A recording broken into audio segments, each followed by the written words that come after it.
أعوذ بالله من الشيطان الرجيم. بسم الله الرحمن الرحيم. بسم اللہ الرحمن الرحیم۔ السلام علیکم ورحمۃ اللہ وبرکاتہ۔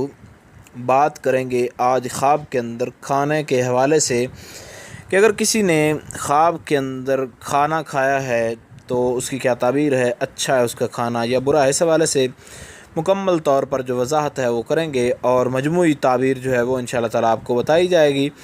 اور اس سے پہلے آپ سے یہ گزارش ہے کہ اگر آپ نے ہمارے چینل کو سبسکرائب نہیں کیا تو ضرور سبسکرائب کریں، کیونکہ روزانہ اسلام فقہی مسائل اور خوابوں کی تعبیرات کے حوالے سے ویڈیوز جو ہیں اپلوڈ کی جاتی ہیں۔ حضرت امام ابن سیرین فرماتے ہیں کہ جس خوراک کی خوشبو اچھی ہے اور اس کا جو ذائقہ ہے وہ بھی اچھا ہے، خواب کے اندر معلوم ہو رہا ہے، تو اس کا کھانا خیر اور خوشی کی دلیل ہے، اور اگر خوشبو اور ذائقہ اچھا نہیں ہے تو یہ جو ہے غم ملنے کی دلیل ہے۔